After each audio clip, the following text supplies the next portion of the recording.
I've got a question. How long do you think we humans have? How long does the human race have? Ooh. Um, Oh, wow. I don't exactly know, but it might be soon. I have no clue. I hope I give me at least 50 more years. I think there's infinite amount of time. Infinite. It's infinite, yeah. I give us a million years. Being kind, I would say probably about 10 years. 10, 12 years. Thousands of years. 47 years, 3 months, 5 days. It's approximate. We're kind of like cockroaches on the planet. No matter how much damage we'll do, enough of us will survive to procreate and keep it going. Unless we can get to another planet, but then we're just gonna fuck it up like we did Earth. Well, I think that we will be here for a long time, but we will change. We're going to turn back into apes.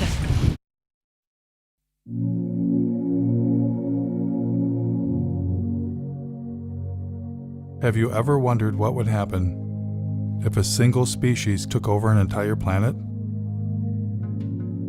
Maybe they're cute, maybe they're clever, but lack a certain, shall we say, self-restraint?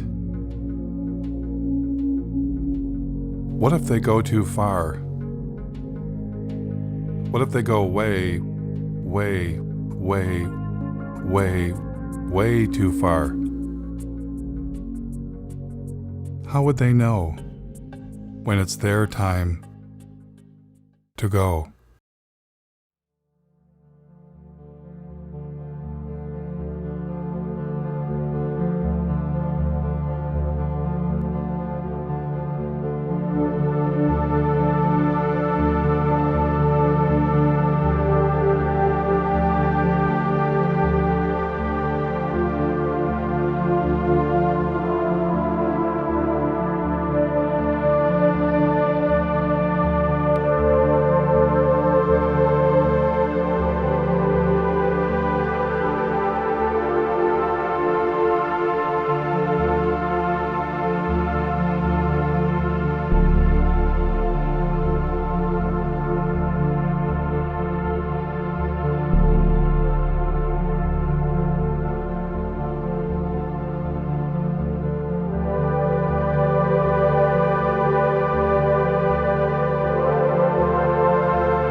Due to our release through factories and automobiles every year of more than 6 billion tons of carbon dioxide, our atmosphere seems to be getting warmer.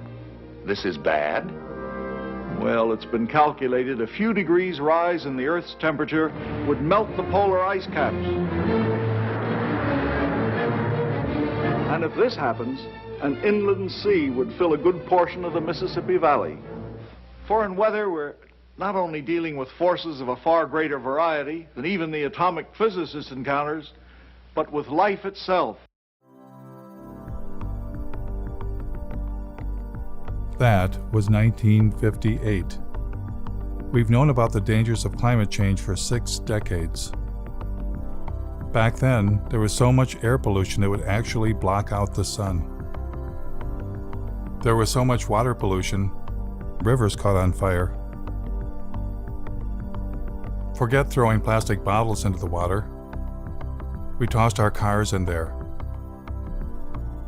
We also knew someday we'd run out of oil. For millions of Americans, this may be the worst weekend they've ever faced for finding gasoline to give them the automobile freedom they take as their due. I never doubted humans would find a better way, and I wanted to be part of it. A scientist sounded the alarm, and the modern environmental movement was born. Unless we do bring these chemicals under better control, we are certainly headed for disaster. Students all across the country organized the first Earth Day. At this point in time, it's very, very fashionable to talk about the environment, but as every day proceeds, we find very, very little concrete being done. As for me, you might say I was an early environmentalist. When I was 9 years old, a bulldozer began knocking down the woods near my home. I retaliated by putting sand in its gas tank. When I grew up, I became a tree hugger and moved to the wilds of northern Michigan to build a sustainable homestead and commune with nature. I wired my cabin for solar panels and heated with wood instead of fossil fuels. I wrote about sustainable living and environmental issues for the Mother Earth News and several news outlets. I traveled the country documenting invasive species, ecosystem collapse, and species threatened with extinction. I covered protests against destroying mountains for coal, and was once even confronted by the BP police. You're a journalist? Jeff Gibbs, yeah. By all means, you can take all the pictures you want. Okay. We'll write a report, and then we have to send it to the FBI and the U.S. Attorney's Office. They'll call you. Through all of this, I kept wondering, why are we still addicted to fossil fuels? So I decided to begin following the green energy movement. What better place to check out how our renewable energy revolution is coming along than a solar festival in the Green Mountain state of Vermont, powered by 100% solar energy. Solar. I was having fun and got a chance to ask about getting solar panels installed. You can keep adding, so maybe every time you get a tax return, buy another solar panel. But then a little rain began to fall.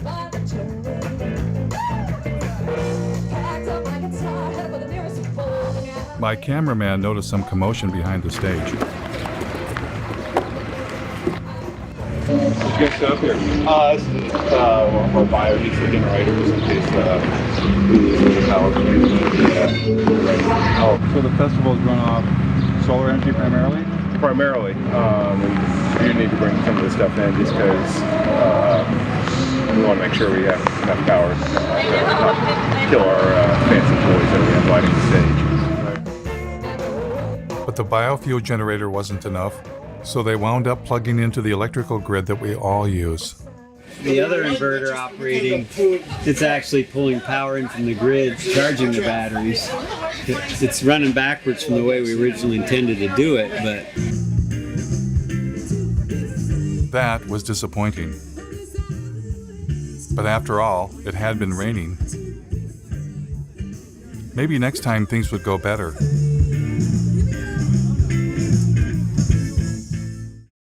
Luckily for us, hope was on the way. It's been a long time coming, but tonight, change has come to America.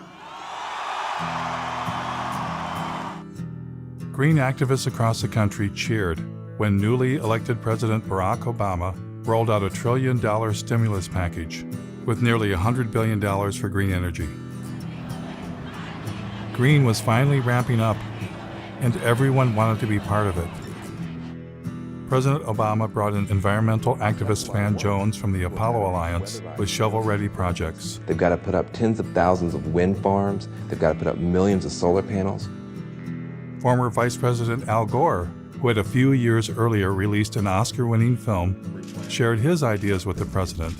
We have the opportunity now to create jobs all across this country, in all 50 states, to repower America. Al Gore had already encouraged billionaire airline owner Sir Richard Branson to invest big time in green energy. Branson is pledging future profits from his airline to the tune of perhaps $3 billion. $3 billion, that's with a B, to fight global warming. Is Al Gore a prophet? I just spelled profit.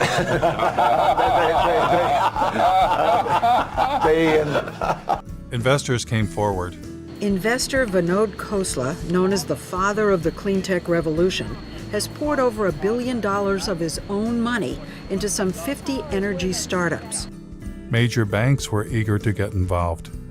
By 2020, we think renewables will require $395 billion on an annual basis. Robert F. Kennedy Jr. was both on the board of major environmental organizations and was leading a green energy investment group. We build wind farms, we build solar farms. Once you build our plant, it's free energy forever. The Sierra Club received $50 million from billionaire and former New York City Mayor Michael Bloomberg. Their mission, fight coal and promote clean energy. So with the mayor's gift, here's what will happen. We'll have a large and aggressive presence in 46 states. It's time for America to find a new energy path, one that takes us beyond coal.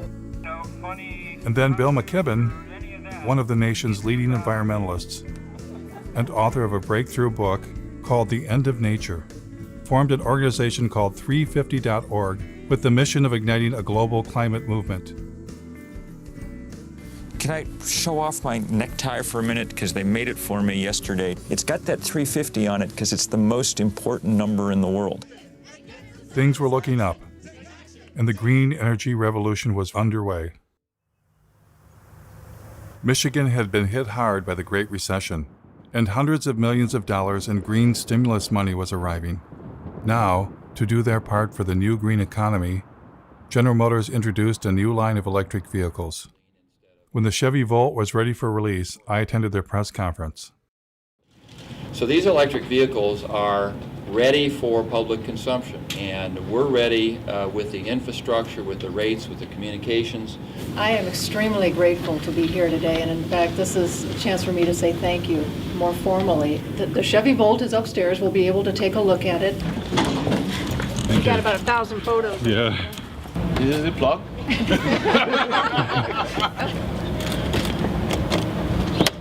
It's as simple as that. The batteries are in the trunk? No, the battery in this particular design is a T shape right down the center and across the back seat area.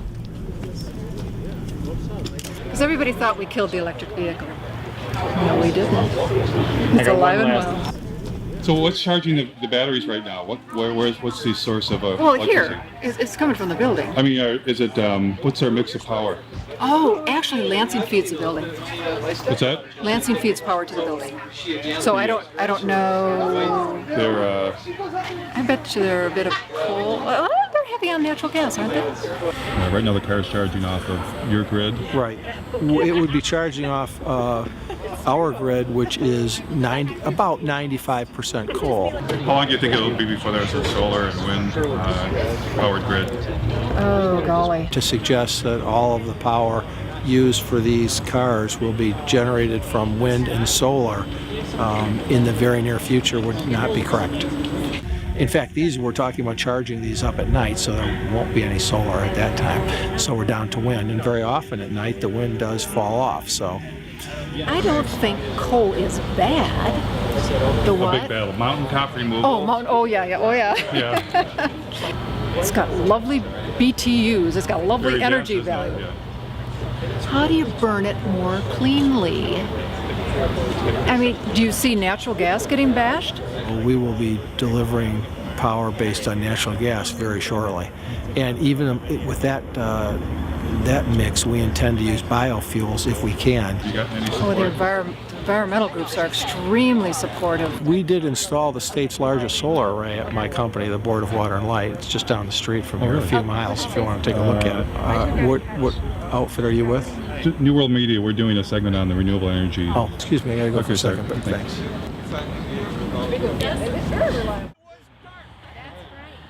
I decided to take him up on his offer to check out their football field-sized solar array right down the street. What we're trying to do with this kind of a tour is get a sense for what they've already done as an indication of what we could do to push the envelope even further. We took a hard look at wind and determined that, around here there's not any real good wind coming through all the time. That's what we liked about solar. You would get the power when you most needed it. Pass these around, look at them. They are pliable. Made in Michigan, that was another good thing. Although the efficiency of these panels is only about just under 8%, If you happen to be NASA and you happen to own a rover running around Mars, they have very efficient panels. But we can't afford those at about $1 million a square inch. How many homes would this array provide electricity? The standard answer that we tell everybody is we're providing enough to meet the peak requirements of 50 homes. However, for most of the people that look at it a little bit closer, we generate about 64,000 kilowatt hours a year. Our average customer uses about 6,000 kilowatt hours a year. 6,000 into 64 is just a little over 10. We can meet the energy requirements for 10 homes over a year. Will that be an incentive to put more solar on? Well, if you wanted to make all of the energy required for the city of Lansing over a year, well, how about you'd have a solar array that was 3 miles by 5 miles. Right, but we're not going to do that. But I mean, what would? My friend from the Sierra Club wanted him to be more positive, but he was not interested. As a consequence of the big push for green energy, wind farms were rising around the nation, including near my home in northern Michigan. We've done coal and nuclear for years. We've been trying to get in more into the renewable side. These are the largest in Michigan. I think it's 482 foot total. How many yards of concrete? There's 800 yards of concrete in the base, right around 140 tons of resteel. What are those blades made out of? That's all fiberglass and balsam. They're about 36,000 pounds apiece. This tower will weigh 800,000 pounds when we're done. Then the cell is 220,000 pounds, and the hub and rotor assembly is another 160. It's pretty substantial. They were impressive machines.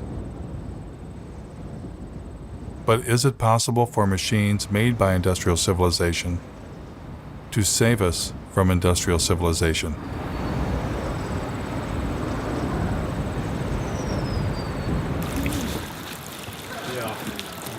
In environmental leader Bill McKibben's home state of Vermont, the Green Mountain State, a site was being cleared for the installation of wind turbines.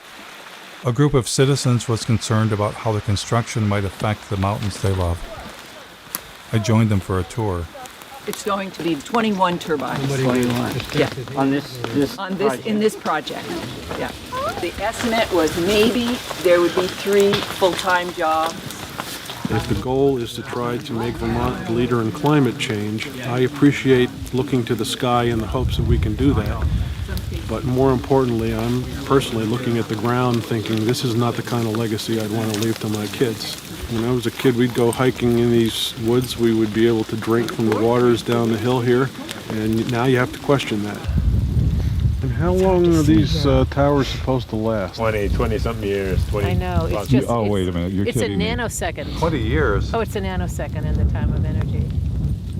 Does anybody consider that this is mountaintop removal for wind instead of coal?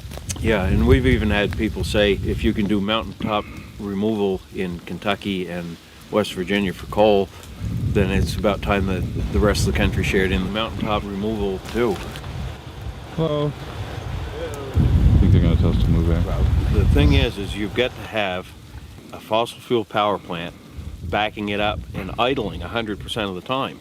Because if you cycle up or cycle down as the demand on the wind comes through, then you actually generate a bigger carbon footprint than if you just ran it straight.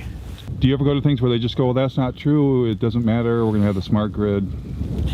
Doesn't make any difference. You still got to have it idling, because let's just say the wind stopped right now. Just stopped for an hour. You've got to have that power. What do you do? I'm a environmental health and safety consultant. I usually work with businesses to help them do things, but I would never work with scum like this. You didn't get me on camera doing this today.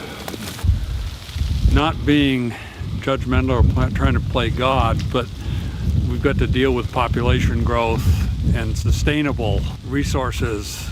We've all got to cut back. All this energy is supposedly going to heat a water park. We can find unique and different ways to waste energy. This is not a Vermont company. I mean, Green Mountain Power will be bought out by Gas Metro, and Gas Metro is owned by Enbridge, as I understand it, which is a big company, resource company in Canada, which is exploiting the tar sands, that wants to build the XL pipeline. See, they're all in bed together. It's still we don't know the whole story. Have you asked Mr. McKibben to come see that? He thinks anything renewable is good. Yeah. So that's what I've heard people say. This is.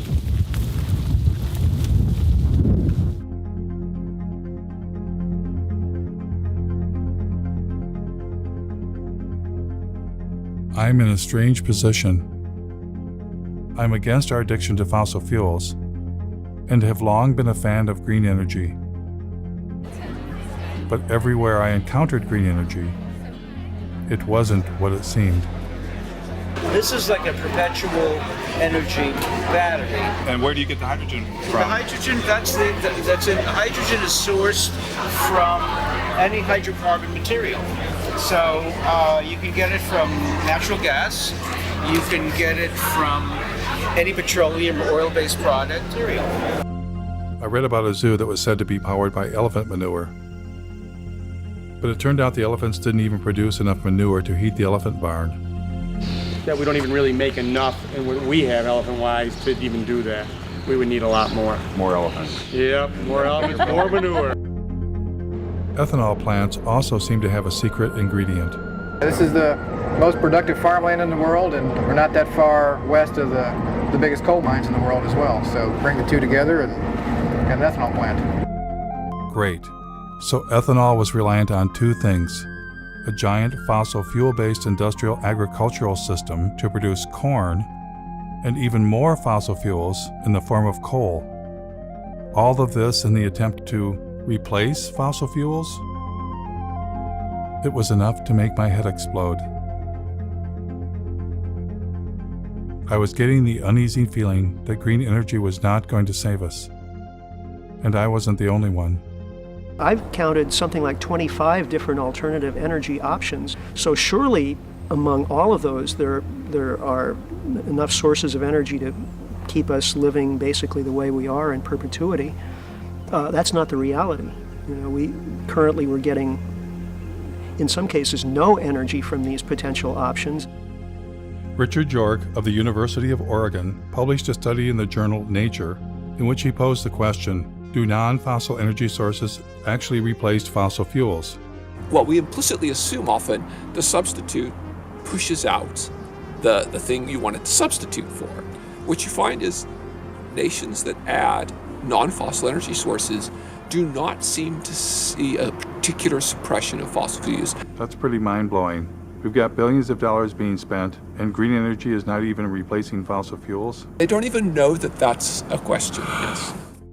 The story that we're in right now is, okay, we're in ecological hot water, but there are technological fixes. And if we're just creative enough, if we're just ingenious enough, and if we just work hard enough, we will triumph. Seeking technological fixes one after another is simply going to lead us to another level of catastrophe sooner rather than later. We want to believe that these things are going to be available for us. So if we get a little worried and somebody comes up with a new thingy and promises that, this will do it for us, we want to believe.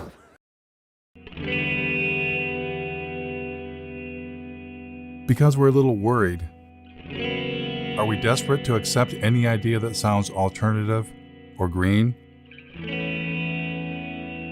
Are we avoiding looking too closely because we don't want to know the answer? Ozzie Zenner, a visiting scholar at UC Berkeley and Northwestern University, was asking some of the same questions. I mean, I thought that solar and wind were probably very good solutions. I mean, it wasn't really even that long ago. One of the most dangerous things right now is the illusion that alternative technologies like wind and solar are somehow different from fossil fuels. Well, I hear a lot of times that solar cells are made out of sand. Have you ever thought about solar panels? The main ingredient that makes them work is silicon or sand. This is the raw material chips are made of, sand. They don't use sand at all. So they use, I'll show you what they So this is one of the ingredients. It's actually mined quartz.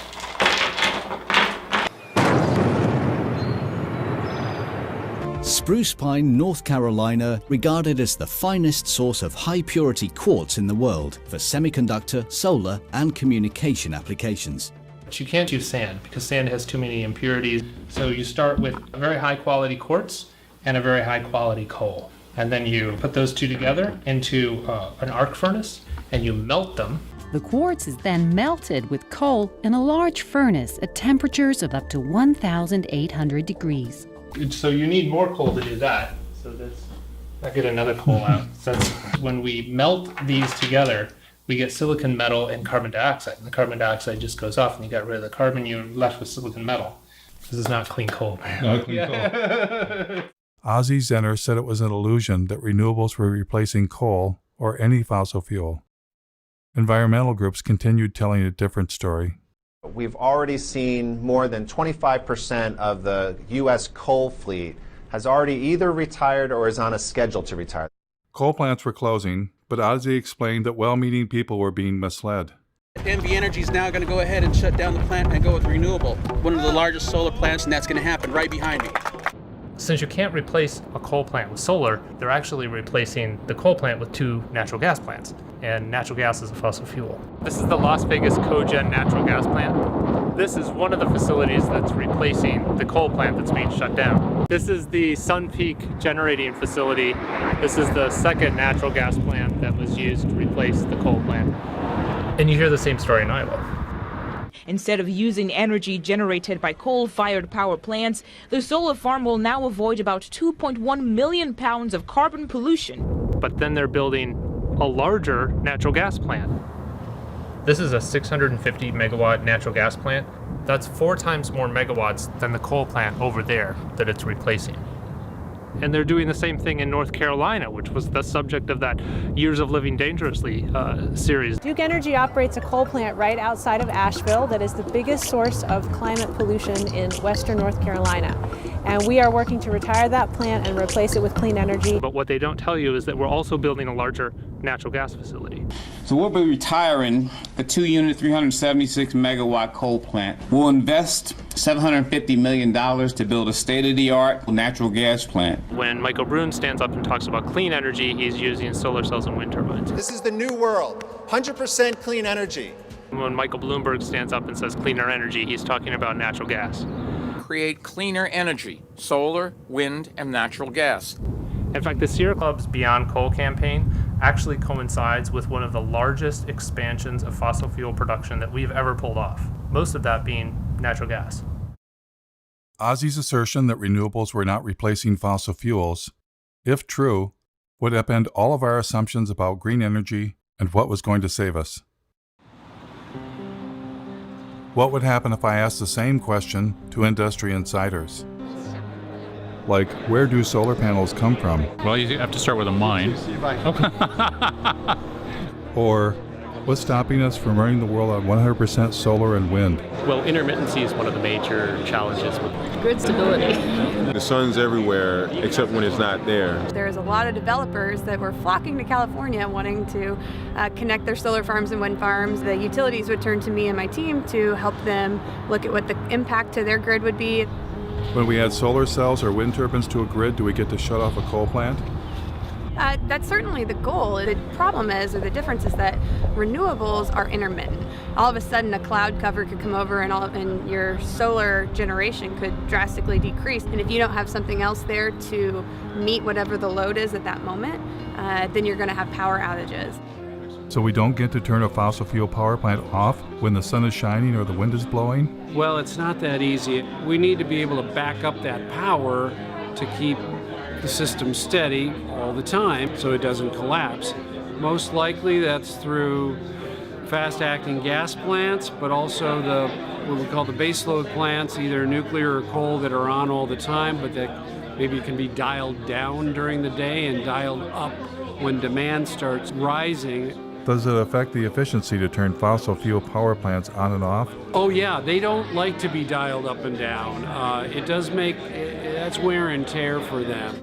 Turning them on, turning it off, there's energy used and lost in any time. Kind of like when you turn on your car and off, you use a little extra gas to get it turned on. I do still think you have to maintain a base load of some kinds. What's the solution then?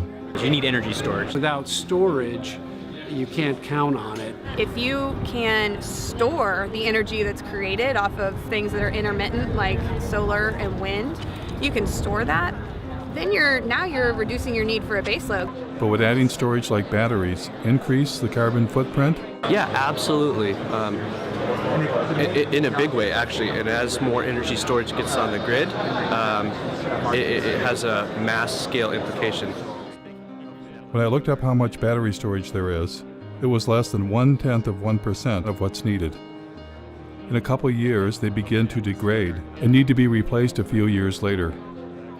I learned that the solar panels don't last forever either. Some solar panels are built to last only 10 years, so that it's not as if you get this just magic free energy, right? I don't know that it's the solution, and here I am helping to sell the materials that would go into photovoltaics. And so, to overcome profound limitations of solar and wind, rarely discussed in the media, a new generation of technology was rising in the California desert.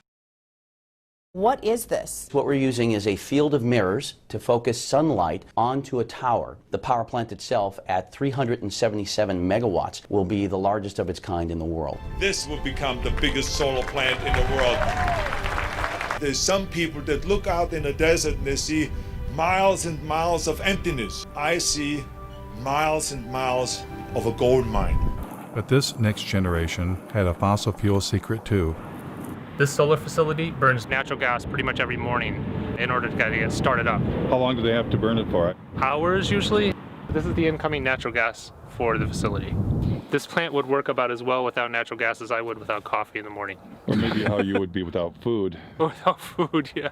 They have to file for acid rain permits for nitrous oxide emissions. They have to apply for carbon offset permits because they're producing carbon dioxide here, so they have to offset that. The whole thing is built using fossil fuel infrastructure, from the concrete to the steel to the mirrors to the backing on the mirrors. The sun is renewable, but the solar arrays are not. Oh, come on. There's got to be something renewable. Glass is renewable. Glass is not renewable. Iron's renewable. Aluminum, that's renewable. I recycle my pop soda cans. I know it's renewable. Yeah, the problem with all of these materials is that it takes an incredible amount of energy to mine and process all of the materials that go into building something like this. You use more fossil fuels to do this than you're getting benefit from it. You would have been better off just burning the fossil fuels in the first place instead of playing pretend. That green energy has nothing to do with fossil fuels is apparently a story only meant for you and me. Here is Robert F. Kennedy Jr. speaking to oil and gas company insiders. It's a combination solar gas plant. It's a turbine that we just take from a gas plant, suspended from a big scaffolding, a tower, and surrounded by giant mirrors in the desert. The plants that we're building, the wind plants and the solar plants, are gas plants. What kind of game is being played here? Well, we're basically just being fed a lie. For instance, you'll hear about Germany running on wind and solar. They were getting 50% of their power coming from the sun. There were days this past summer when the Germans were generating 80% of their power from the sun. But Germany is still Europe's largest consumer of coal. But if the most coal is extracted in this region, then the region must also be the largest source of CO2. Only a small fraction of their energy actually comes from wind and solar. In fact, Germany is pushing forward with a large terminal that could import natural gas from the United States. Elon Musk, the founder of Tesla, when he announced his Gigafactory battery plant, he said it would power itself with wind and solar energy. Through a combination of geothermal, wind, and solar, it will produce all the energy that it needs. But in fact, it has lines connecting it to the same electrical grid that we're all connected to.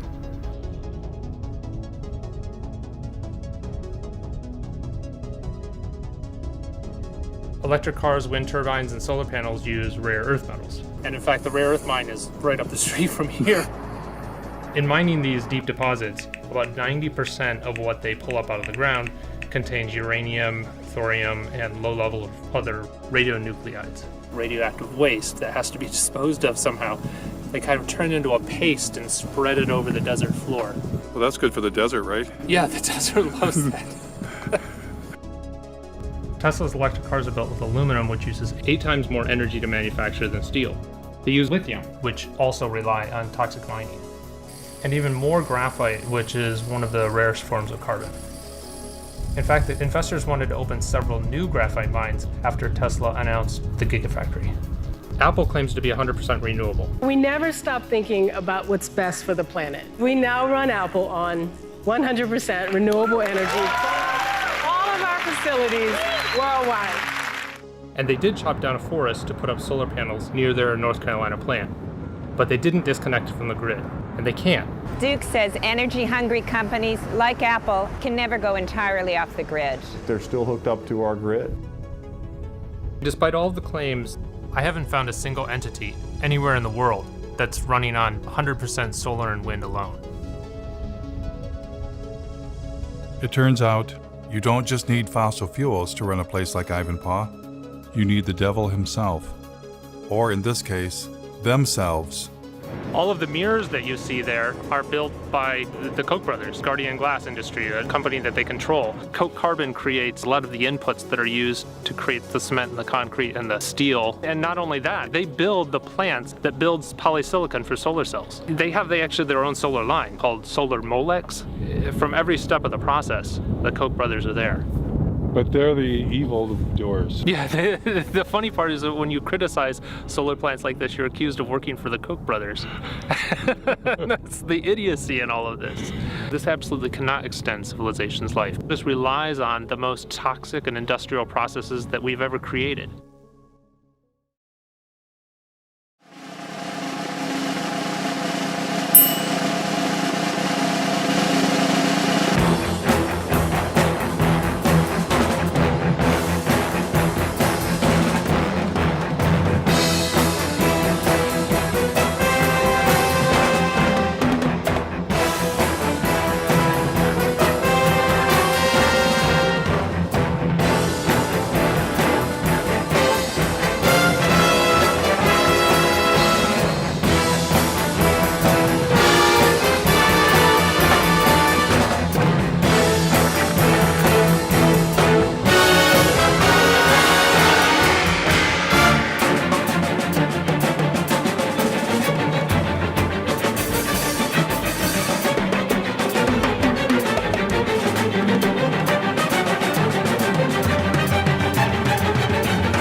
The beauty of a solar facility, and particularly this technology, is that it is so environmentally benign.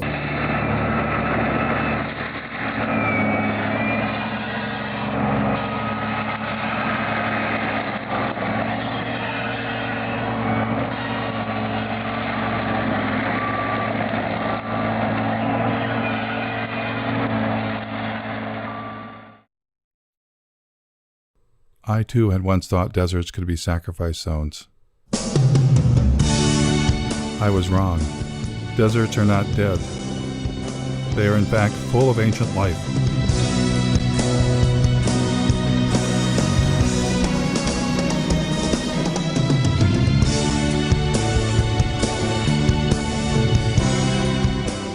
In the desert, the Joshua tree stands, waiting, waiting for the giant ground sloths and the mammoths that shall never return. The Joshua tree depended on the giant mammals to reach up high and eat their seeds, and thus disperse the Joshua tree. But now, stranded in time and space, the Joshua tree awaits a new fate, to be sacrificed in the name of progress. Joshua trees are torn down to make way for solar projects. 23ABC's Cassie Carlisle travels to the Mojave Desert to talk to neighbors. They're not your usual tree, more like something from fiction, but these Joshuas are causing quite an uproar. No, it makes me sick. They're clearing them off, killing them real quick, and now they're grinding them up, getting rid of all the evidence.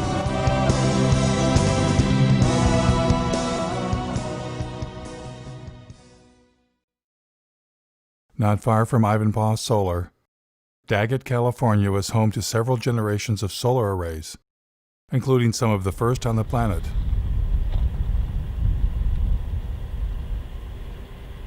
Ozzy and I thought we would take a trip to see where it all began.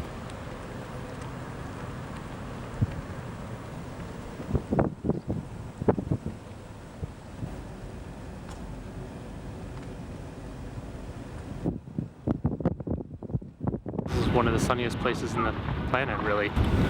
It's the center of the solar industry. And they've been building and dismantling and building arrays here for about 40 years. Then we happened to run into the mayor of Daggett. I know the solar plants out there. My husband, back in, I'd say 83, 84, they worked out there building that solar plant out there. Yeah, the SEGs. And everybody here worked. How is that held up? Is it the job still here? No. Jobs went bye-bye. They have their normal people that run the plant operators and stuff like that, the big wigs, they have that. Where that energy's going, I don't know. Were you originally optimistic that the solar would bring more jobs and the development with people? We really did. A lot of things come into this town, they come and go. They go really fast. Did you see this? Then Ozzy and I discovered that the giant solar arrays had been razed to the ground. Oh my God. I mean, this was huge. It suddenly dawned on me what we were looking at. A solar dead zone. Look at the blowing sand. Yeah, there's sand everywhere. There's sand dunes forming around this area. Wow.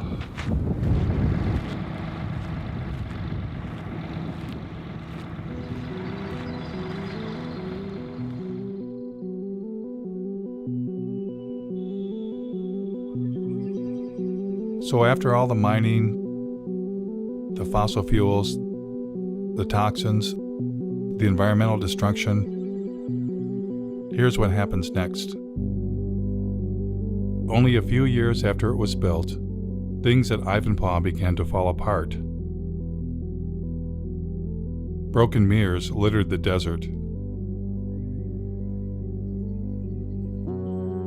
Yes, these giant solar and wind technology installations may last only a few decades,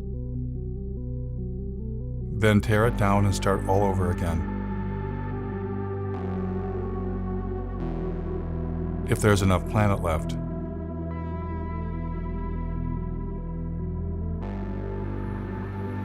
It was becoming clear that what we have been calling green, renewable energy and industrial civilization are one and the same. Desperate measures not to save the planet, but to save our way of life. Desperate measures, rather than face the reality, humans are experiencing the planet's limits all at once. Every different perspective I look at and imagine, well, we could do more of this or go to a larger area or use more of that. Well, it turns out there isn't more. I looked at marine production and fish production and found that peaked 20 years ago. More and more of what we eat is from fish farming. The current acres of actively farmed land, that is peaked also. The rivers are already being irrigated to about the limits of what they can sustain. The Colorado River doesn't get to the ocean anymore. Well, then you start looking at groundwater, the southern Great Plains, and I think they can almost predict when they will run out of groundwater, and it's in a decade or two. A human vulnerability at the global scale, that any one of them we could maybe compartmentalize, but we're seeing them propagating across topic after topic of society and the Earth system. And I don't think the people in charge are near nervous enough.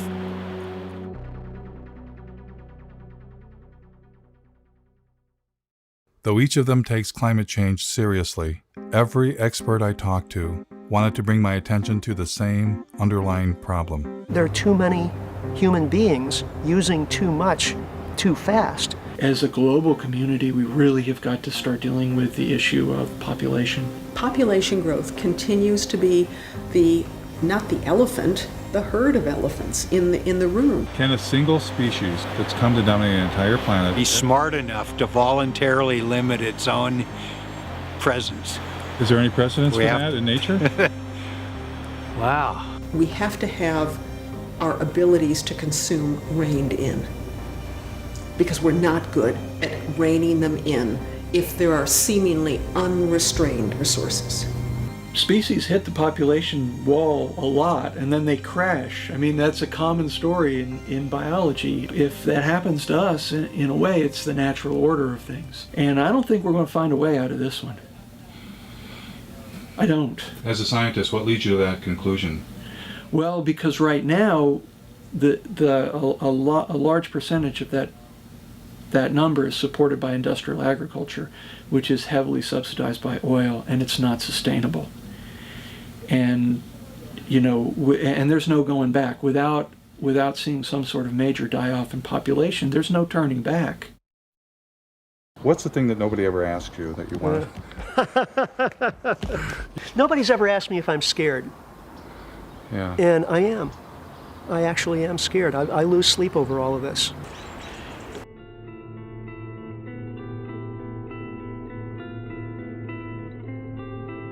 It took modern humans tens of thousands of years to reach a population of 700 million. And then we tapped into millions of years of stored energy known as fossil fuels. Our human population exploded. It increased by 10 times in a mere 200 years. Our consumption has also exploded, on average 10 times per person, and many times more in the Western world. You put the two together, the result is a total human impact 100 times greater than only 200 years ago. And that is the most terrifying realization I have ever had. We humans are poised for a fall from an unimaginable height. Not because of one thing, not climate change alone, but all the human-caused changes the planet is suffering from. So why are bankers, industrialists, and environmental leaders only focused on the narrow solution of green technology? Is it the profit motive? And why, for most of my life, have I fallen for the illusion green energy would save us?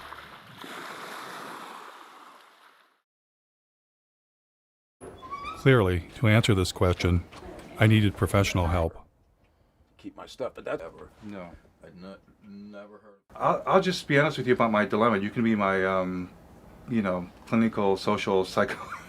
It's like the right has religion, and they have a belief in infinite fossil fuels.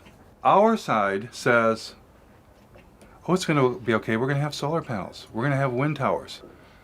As soon as I heard you talk about our denial of death, I'm like, could that be it? Could it be that we can't face our own mortality? Could we have a religion that we're unaware of? Absolutely. I think you've hit the proverbial nail on the head. What just differentiates people from all other forms of life is that, we're not only here, but that we know that we're here. If you know that you're here, then you recognize even dimly that you'll not be here someday.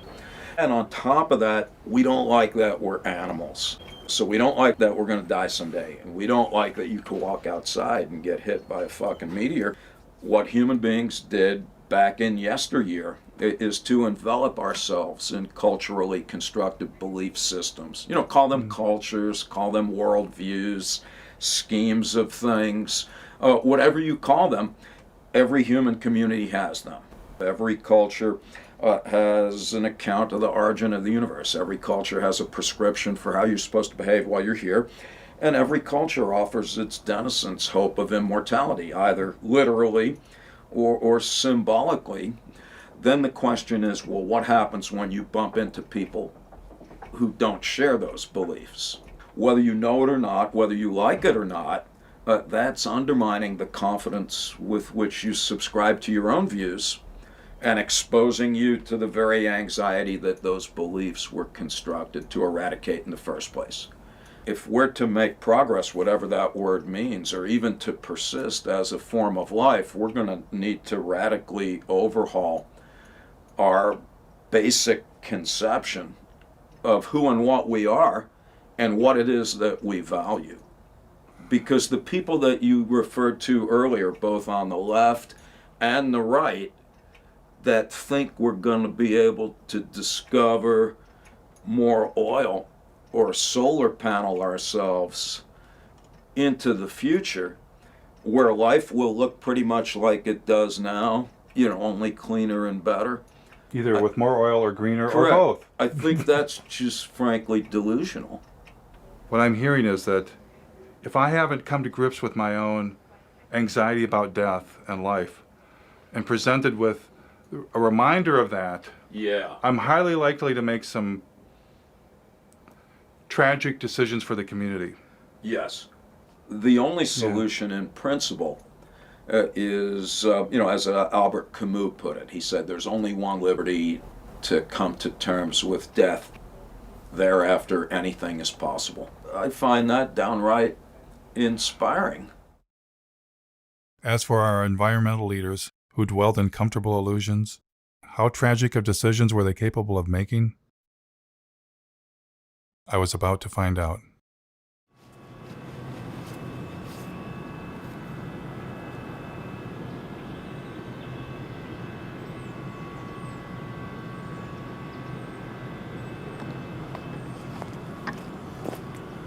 They claim they're just using forest residues, but actually a great deal of what the McNeil facility and lots of biomass facilities burn is whole trees. As you can see by this pile that's stacked right outside of the facility, these are trees. It turns out that the biggest source of green energy in Vermont is something called biomass, burning trees to create electricity. This is definitely not the way, and that the first step is actually looking at our lifestyles and how we can reduce our energy consumption. This is all the ash that has varying levels of toxic metals, a great deal of radiation, as these trees have been absorbed. Oops, there's You're in unforbidden territory here. Are we? I asked both of you to come up to our office, okay? Is that something you're interested in doing? It's not an interest. You got 5 seconds or I'm calling 911. Okay. You got 2 individuals here. The police will be down here in about 2 minutes. But you asked us to leave and we're doing so, I'm so we're not not asking trespassing. you to leave. I'm asking you to come up to the office. Okay, thanks for the offer. Maybe next time? You got everything here. So you have the #1 polluter in the state that people think emits magical fairy dust from the smokestack. The reality is what you have is a facility that burns 400,000 green tons a year of trees. This facility burns 30 cords of wood per hour. That's a hell of a lot of wood. And on top of that, it actually burns natural gas as well. And to think you would have to have 10 of these to replace one average coal-fired power plant. It's just not going to work. It's just nuts. It takes a great deal of fossil fuels to cut down all of these trees, to truck them in, to use the big machinery to dump the wood chips everywhere. So the idea that somehow this is not anything to do with fossil fuels just doesn't even make any sense. It couldn't happen without fossil fuels, in fact. How did the environmental groups get pulled into this? Obviously, the main factor is delusion.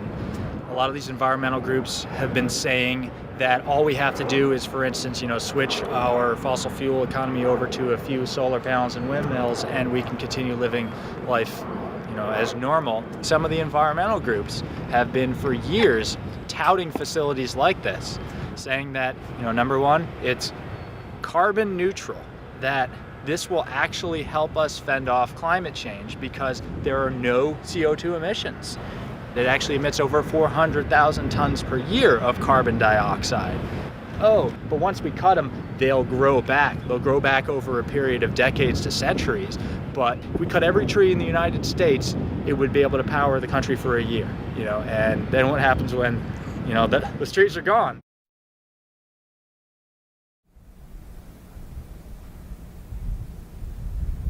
I discovered biomass plants were not even always biomass plants. This is actually a solid waste incinerator that's posing as a biomass plant. The impact on this community is severe. The plant is right next to a Head Start school for preschool kids. There is Green Hill Manor, and that's an assisted living senior residence. And there's also a Catholic elementary school right next door. How do you know they're polluting? Can you see it We ever? can see it. The snow at the elementary school and at the preschool is covered with black, some kind of black soot. We just had it analyzed, and it came back as mostly tire chips. They have to add tire-derived fuel to raise the temperature of the fire, because anybody who's tried to burn green wood or wet wood knows that it doesn't burn very well. But this biomass plant had yet another surprise. They admit that they burn 20.1 tons per hour of creosote-treated railroad ties. Besides that, they are allowed to burn 500 pounds per hour of PCP-treated railroad ties. These are shipped in from Canada. It's not green, it's not renewable, it's not carbon neutral, it's not anything that they claim it to be. Yet, they got $11.5 million grant because it was classified as renewable. The plant owner told us that they were having trouble getting enough wood chips. And he even asked us if we had any scrap wood where we lived, would we call the plant to let them know so they could come up and pick it up.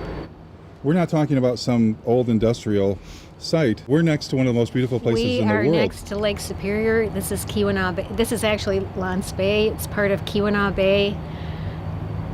It's Lake Superior, our lake. So it's a very sacred place to many people.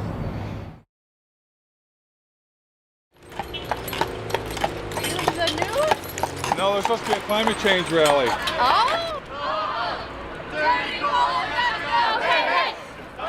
Michigan State University students, inspired by 350.org, were holding a rally for the clean energy future they'd been promised.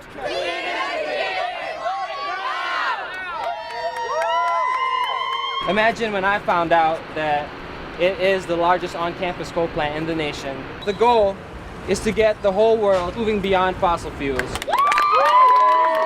Who wants to do a 350 sign on the steps of the... But it turned out Michigan State had a form of green energy in mind the students did not support. The university contracted with a energy contracting company. They put together like a modeling tool. First 2 or 3 months that the steering committee was using this modeling tool, it didn't even contain data for wind or solar. So there was... Adam told me they were planning on substituting coal burning with biomass burning. The permit that is currently being considered by the state is a permit for 24,000 tons of biomass per year. And the plan is to do that in all four boilers. Unfortunately, the steering committee considers biomass renewable at the moment, which we're not happy with. Michigan State wasn't the only university to go green. I'm happy to announce that Carolina will be going beyond coal in the next decade. Now, as we begin to wean ourselves on coal, we're about to try another alternative energy source, biomass. And who is here to help the University of North Carolina switch from burning coal to burning trees? So it is a great pleasure to be here today to celebrate the remarkable step that the university is taking to say we're going to do our part.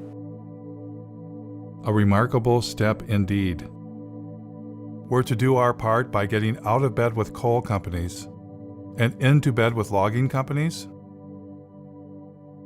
Where did the idea of colleges going green by burning trees come from anyway? A little college called Middlebury in the heart of Vermont.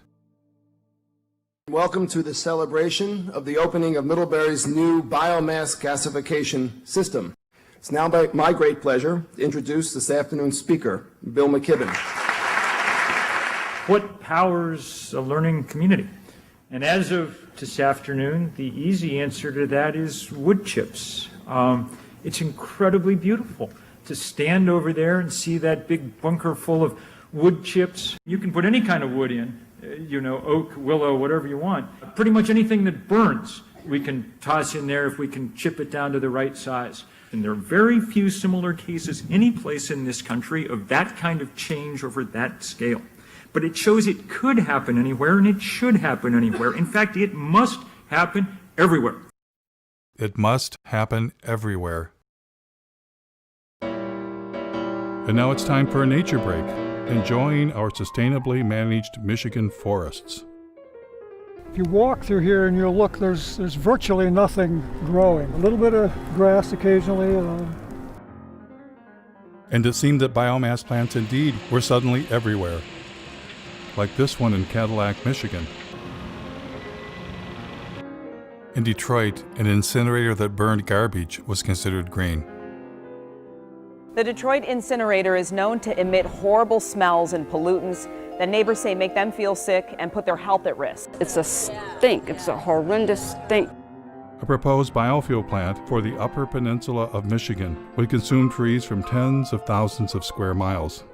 In order to create 40 million gallons of ethanol, they were going to have to use up over 1 million tons of green wood. We pointed out that they were going to be using more natural gas than they were going to be creating ethanol to displace the natural gas. If you continue to do this, you're going to be fertilizing the forest. Fertilizing the forest with fossil fuels. Fossil fuel-based fertilizers. Made from natural gas. Yeah.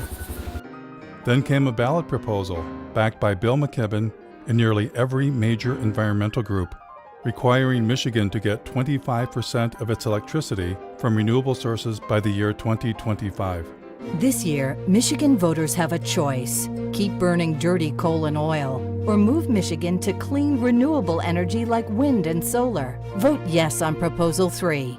Surprisingly, Proposal 3, also known as 25 by 25, was the brainchild of an organization that was 100% biofuels and biomass. Allowing America's farms, ranches, and forest lands to be active participants in contributing to America's energy future. These are the biomass and biofuel plants across the U.S.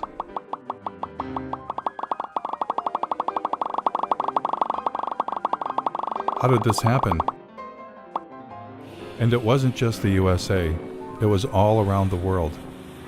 Wood chips, which is just a euphemism for trees, are being exported to Europe from America, British Columbia, Brazil, and Indonesia, wherever they can get them from. Biomass, especially when you add in biofuels, is by far the largest portion of green energy around the world, even in Germany, source of the solar miracle. But maybe I was missing something. Maybe I had it all wrong. I decided to ask people protesting fossil fuels how they felt about biomass and biofuels as green energy.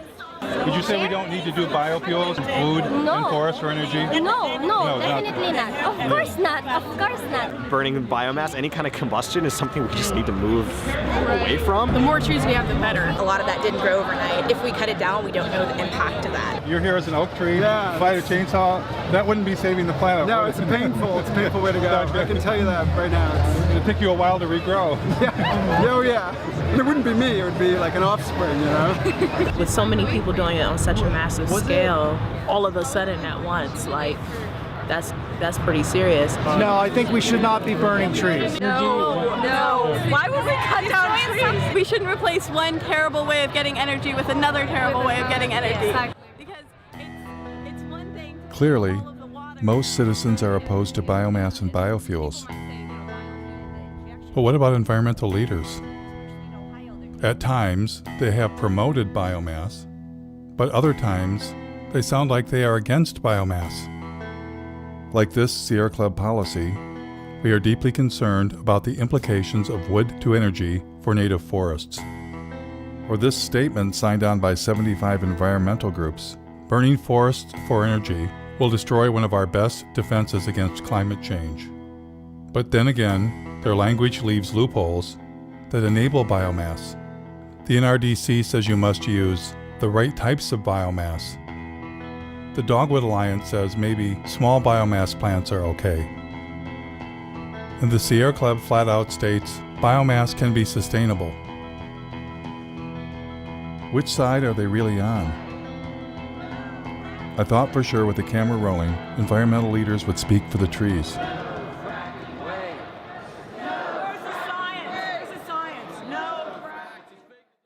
We're here to tell a story about what the forests of this state, of our Commonwealth, mean to us. Does your organization have any stance on that? I'm not sure I would say we support it as much as we can wrap our heads around it. We've almost made a peace with the timber industry. I'm just curious, what's your group's stance on using forests for biomass? Biomass is renewable, biomass is sustainable. And I'm with Clean Water Action. We don't really have a stand on it. If the director of the Sierra Club was here, she'd be able to talk your ear off about it. I'm the director for the Sierra Club in Pennsylvania. Does the Sierra Club support or not support biomass? I'm not totally prepared to talk about our policy on biomass today. Our position is somewhat nuanced, so I just want to be, careful not to. So you're with 350? I am. Does 350 have a position on biomass? Because I'm kind of actually... I can't really speak for 350. Do you personally have an opinion about whether we should be burning trees for green energy? No, I don't have an opinion on that. I like a fire. One of my biggest concerns as an environmentalist is that we're starting to burn trees. So there are tree burning power plants. Are you aware of the problems with biomass or biofuels? Yeah, I'm not as aware of that as I could be or should be. Jeff Gibbs, working on a documentary in Michigan, where I live, where I'm from. There's large plants that burn trees for energy, and pretty much whole trees chipped up. Do you have a thought about whether that should be part of green energy or not? Well, the great thing about green energy is you don't have to pick a favorite. Jeff Gibbs. Oh, hello. My biggest concern is that in Germany, for instance, they're moving towards solar and wind, but 60% of their actual energy is coming from biomass. 60% of what's considered renewable energy. Burning trees for energy? I don't know the details out of Germany. What Germany's really doing is a lot of sun and wind, and that's really powerful to see. But I'd like to see us come out against any burning of trees for clean energy. Would you? Although I confess I stoke my wood stove almost every night of the winter, so I'm not the right person. But designating green energy for power plants. Yeah, I don't know. It's not what today's about. We're on the. But if we're burning trees instead of fossil fuels. From Taiwan. Oh, good. And we're wondering that what role do you want to play in this market? I think the biomass question is a non-starter.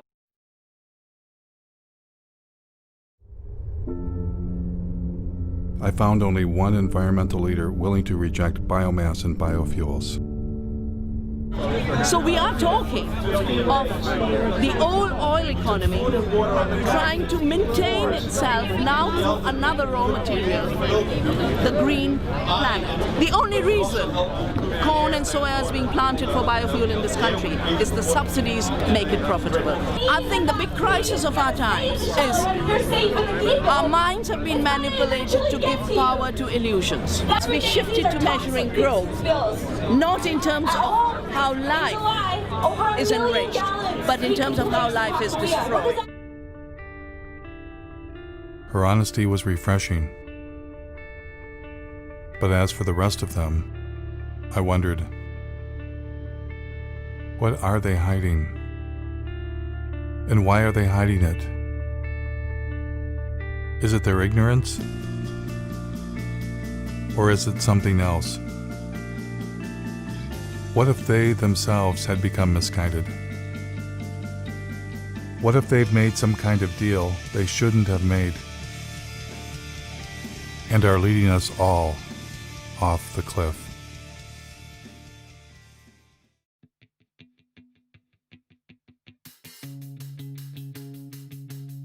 It was long past time for me to come to grips with the other elephant in the living room, the profit motive.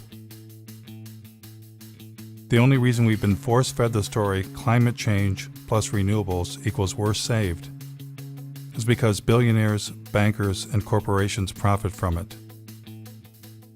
And the reason we're not talking about overpopulation, consumption, and the suicide of economic growth is that would be bad for business, especially the cancerous form of capitalism that rules the world, now hiding under a cover of green. Today, Bloomberg Philanthropies is making, I'm happy to announce, a new investment of $30 million in the Beyond Coal campaign. We have more. I'm glad to say that more than a dozen additional funders have committed to match that $30 million. And who were these new partners? One of them was Jeremy Grantham, billionaire, world's leading timber investment advisor. They were not investing in trees to turn them into nature preserves, which might answer another riddle. Why is this name redacted on the Sierra Club's tax return? Would they be embarrassed to take $3 million from a man who made his living selling the forests of the world? Bloomberg bringing a timber investment billionaire to the party was no coincidence. Bloomberg sponsored a UN climate session to discuss ramping up biomass and biofuels around the world. Billionaires were in love with the idea of turning what was left of nature into green profits. Remember when Al Gore had gotten Richard Branson to invest billions into saving the planet? Richard Branson, founder of Virgin Atlantic, powered a Boeing 747 from London to Amsterdam on a coconut oil mixture to highlight the potential of this amazing oil as a clean energy biofuel. Branson had actually invested in biofuels. He was attempting to replace the jet fuel damaging the planet with biofuels that required the consumption of the living planet. And it was game on for the airline industry.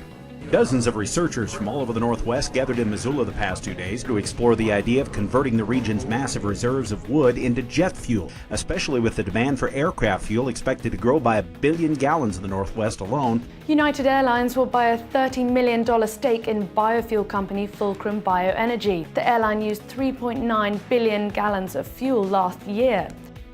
What technology was Silicon Valley billionaire Vinod Khosla hoping to profit from?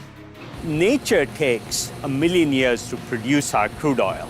Kior can produce it in seconds. The company took over this old paper mill where logs are picked up by a giant claw, dropped into a shredder, and pulverized into wood chips. Clean gasoline. Green gasoline. There must be a downside. There is no downside. The bank that crashed the economy, ruined millions of lives, and has our tentacles on the levers of power. What would their favorite form of green energy be? One of the very interesting markets that we deal with is Brazil. It's unlike any other market in that today, alternative energy isn't really alternative energy. It's so much a part of the fabric of the society. The country began to utilize its vast resources of sugarcane to produce ethanol. There was a man from Goldman Sachs who was particularly in love with turning forests into profits. Has everybody got enough coffee? You might want to get some more. Meet David Blood, former CEO of asset management for Goldman Sachs. How much money did Mr. Blood believe should be invested in green energy? A natural alignment for something in the order of $40 to $50 trillion worth of capital. $40 to $50 trillion. And who was going to help the man from Goldman Sachs? Help him raise that astronomical amount of money? A gentleman some of you may recognize and know, Bill McKibben. It's entirely dependent on what kind of political will we can muster. And if we do not get this done very fast, then we're not going to get it done. And so Bill McKibben went forth to generate the political will for trillions of dollars in green investments. Our next guest has been called our nation's leading environmentalist. And you are, in some sense, the grand poobah of the environmental movement. My guest tonight is on a global crusade. On a global crusade for what? Commit to divesting from fossil fuels. We can't justify investing our money in companies that are basically running Genesis backward. So when you divest from fossil fuels and invest in green funds, what are you investing in? I took a deep dive into Securities and Exchange Commission filings to find out. For instance, in the Green Century funds, recommended by 350.org and Bill McKibben, I found less than 1% solar and wind, and 99% things like mining,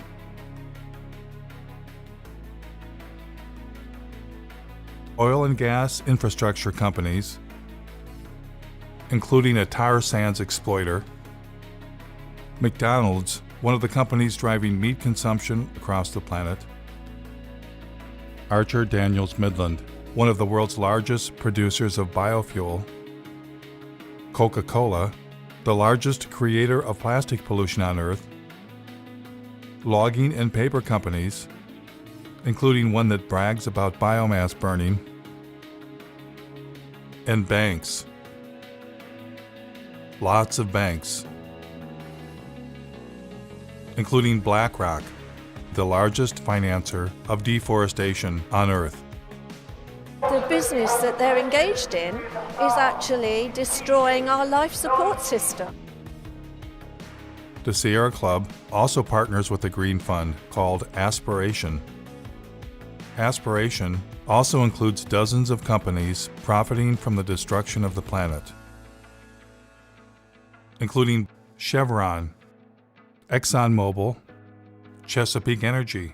In order to maximize the production potential of the well, the shale formation will be hydraulically fractured. The Russian gas giant Gazprom. Gazprom owns the world's largest explored gas reserves, 36 trillion cubic meters. And in perhaps the most bizarre twist of all, the Sierra Club's Green Fund's biggest holding is Enviva, the world's largest consumer of forests, to be incinerated in green energy biomass plants.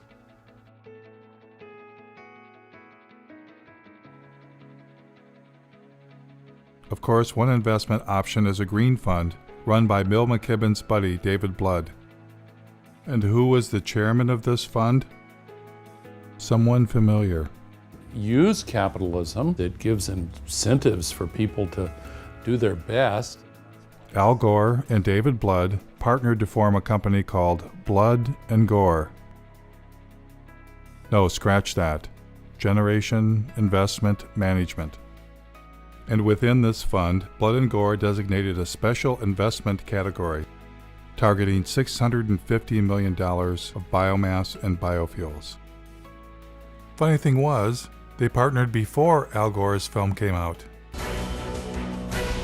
Was that movie just about climate change? Or something else? On one side, we have gold bars. Don't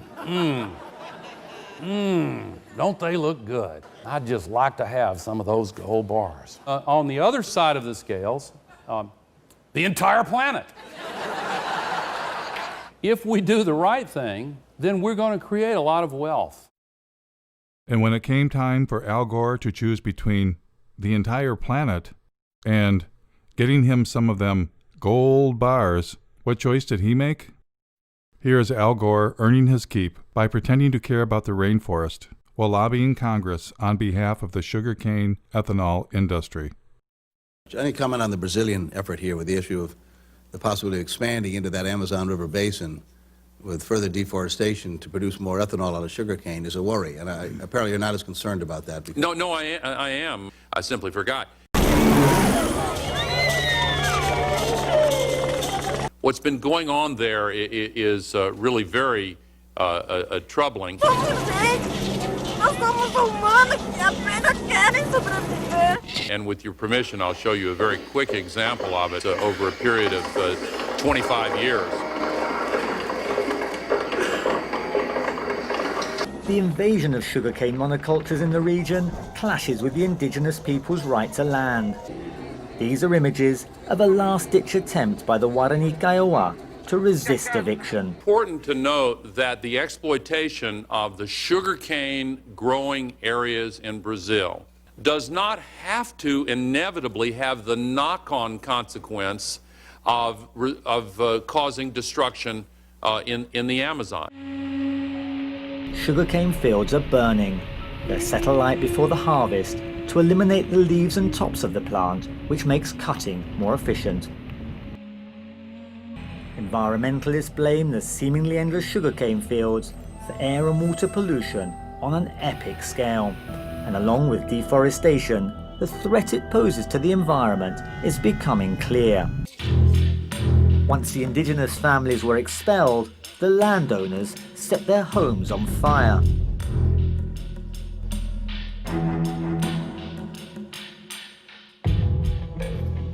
Is there anything too terrible to qualify as green energy? Thank you very much, Secretary Mabus and the US Navy for once again inviting me to speak with you today. The Navy's work to help launch this new fuels industry is invaluable. The U.S. Navy has a special message this year. It is time to turn green. Joining the vessels is what the U.S. Navy calls its Great Green Fleet of warships powered by fuel from renewable sources like algae, grass, and animal fat. Animal fat.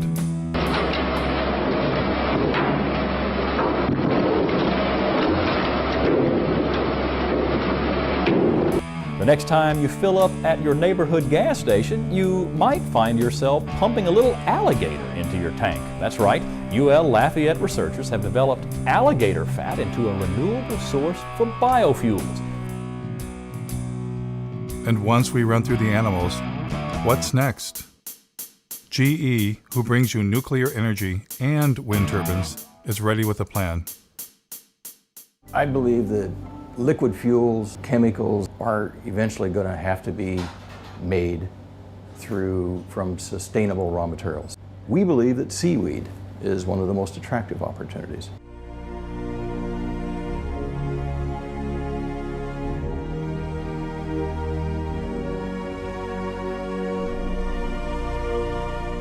Better hurry. 1 year after it was filmed, the seaweed forest was dead.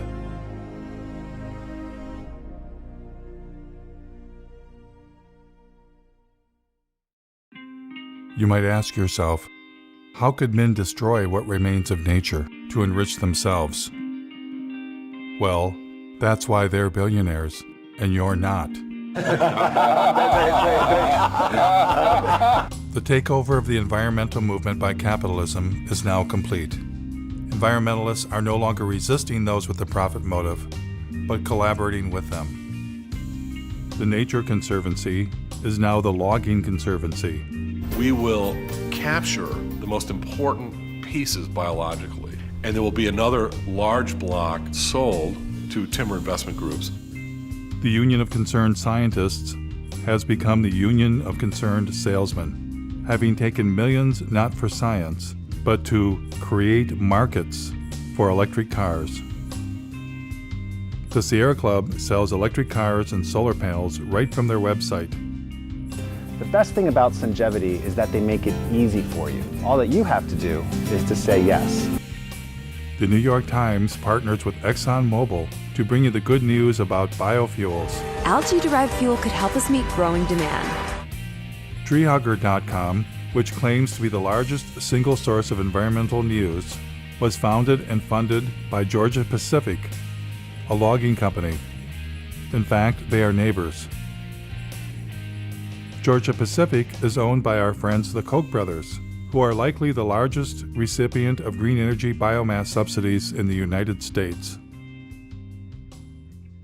Yes, the merger of environmentalism and capitalism is now complete. But maybe it's always been complete. How is 350.org funded? Well, not very well. Who are your funders? Sure. To the degree that we have any money at all, it's come from a few foundations in Europe which ones? and the U.S. Let's see. I'm trying to think who the biggest funders are. There's a foundation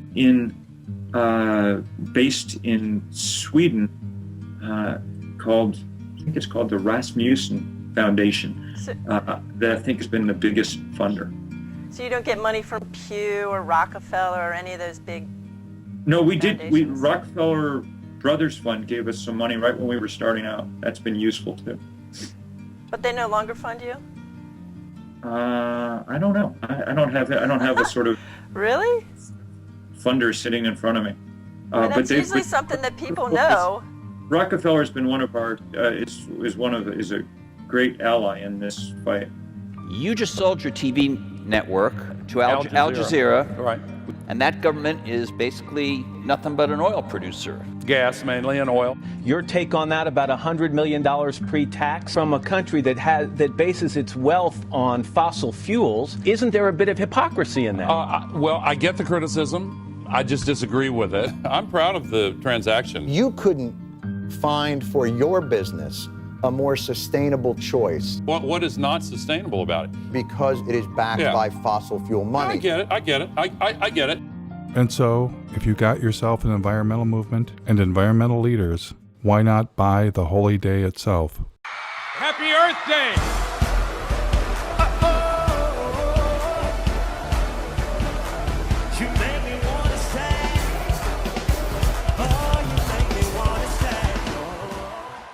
Now we are facing the greatest sets of issues that we've seen in my lifetime. It's time now for a new generation to jump up on the stage and create a habitable country, a habitable planet that we can all enjoy. Are you that generation? I need to thank Building Energy, which provided so much solar power to this that we've powered the entire event with solar energy. But when I went backstage to see what was really going on, You ain't running this whole thing on that, Jack. I can tell you that. The toaster is 1,200 watts. So that run right there could run a toaster. I found the installer. Hi. Are they running the festival on these solar panels? The concert is run by diesel generation system. They didn't ask us to energize the concert. Oh, okay. And we'd also like to thank our incredible corporate sponsors who've been behind the movement to end extreme poverty and tackle climate change since the very beginning. We want to thank Toyota, Citibank. We want to thank Caterpillar. We're standing at the construction site of the Dakota Access Pipeline. It looks like there are at least 3 bulldozers actually bulldozing the land. People have gone through the fence. The bulldozers are still going. And they're marching over the dirt mounds. Get the fuck out! Get the fuck out! Without these partners, it wouldn't be possible. Let's give them a round of applause, everyone.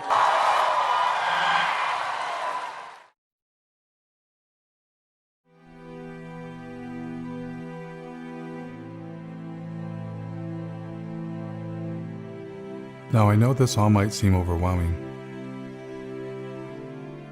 It's the kind of thing that we normally don't try and think about. But by not thinking about it, it stands a good chance of doing us in. I truly believe that the path to change comes from awareness. That awareness alone can begin to create the transformation. There is a way out of this. We humans must accept that infinite growth on a finite planet is suicide. We must accept that our human presence is already far beyond sustainability and all that that implies. We must take control of our environmental movement and our future from billionaires and their permanent war on planet Earth. They are not our friends. Less must be the new more. And instead of climate change, we must at long last accept that it's not the carbon dioxide molecule destroying the planet. It's us.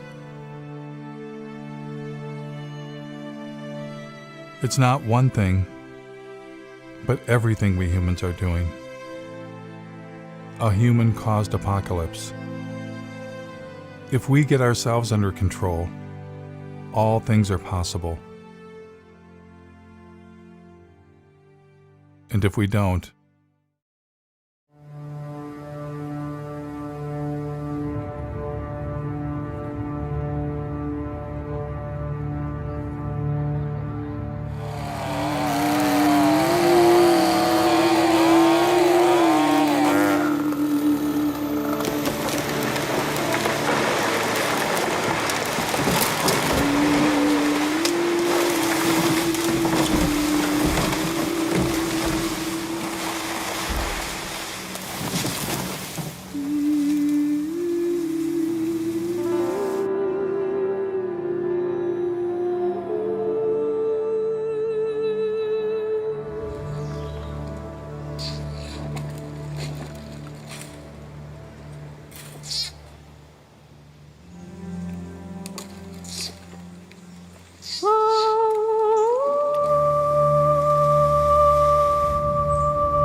Yeah.